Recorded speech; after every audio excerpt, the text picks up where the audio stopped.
Time for our annual dose of Kevin Owens versus the Bloodline. My favorite time of year, frankly. Now, Solo Sikoa is genuinely nuts, right? I mean, all KO did was sass the man. That vicious beatdown was a tad bit extreme, if I do say so myself. But seriously, even more psychotic than Solo might be Toma Tonga. I mean, that man is a lunatic. I love it.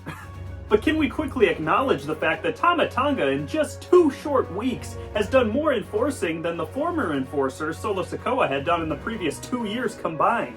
Hey, I can smell where we're headed right now. Between the "We Want Roman" chants and this new bloodline being formed, it's only a matter of time before we get that bloodline civil war, the real bloodline civil war that we had always wanted. Because when Roman Reigns does inevitably make his triumphant return, he's going to get the babyface pop of the millennium. I'm telling you right now. By the way, would it kill Paul Heyman to kind of sell the phone stomp that Solo did on his phone on last week's SmackDown? I mean, come on now, have a little cracked screen or something. Sell it to me, baby. Chad Gabel viciously turned on Sami Zayn after losing his Intercontinental title match in the main event of Raw in Montreal in Sami Zayn's hometown. Just absolutely devastating. Now, I would say I would feel bad for Sami Zayn's wife, but if you've been watching the show for a while, you know what I have to say about you bringing family members down to the ring, sitting ringside in your hometown. That's a huge no-no. This is on Sami Zayn. He should have known better. It's one of the oldest rules of wrestling. You bring your family down to the ring in your hometown, you're going to get your whooped.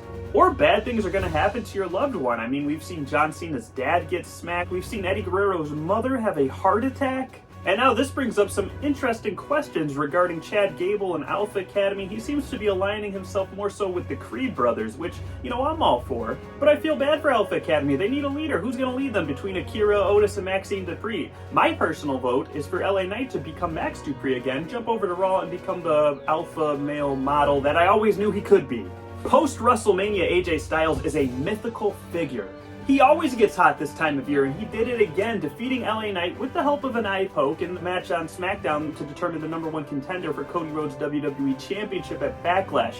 This is where AJ Styles shines, folks. You should not be surprised.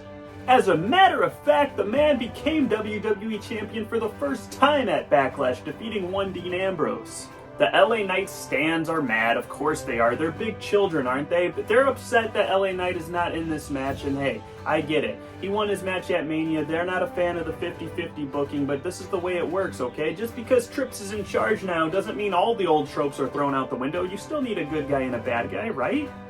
Or not. Look, you guys know me if you've been watching this channel for long enough. I love a good babyface versus babyface showdown. The fact of the matter is, the casual fan still needs somebody to boo, somebody to hate, and that's sure as hell not going to be LA Knight. This is actually perfect. AJ Styles and that stupid theme song of his are the perfect antagonists for Cody Rhodes, and AJ Styles is on the back nine of his career. He doesn't have many more of these main event title feuds left in him. And Cody Rhodes versus AJ Styles in WWE for the championship, this seemed impossible just mere years ago, and now all of a sudden it's a reality. I'm grateful for it. I'm going to appreciate it. And that's not to say we're not going to get LA Knight versus Cody down the road, or maybe LA Knight in a main event title feud down the road. It's going to happen, guys. Just be patient. Now, as I'm recording this video, AEW Dynasty is live tonight, and I can't wait to break that down. I may be doing a double header next week for Main Event Minute, because I cannot wait to talk about that card. I mean, we could have new champions, we could have new debuts, we could have match of the year candidates, and undoubtedly we will have some of those things.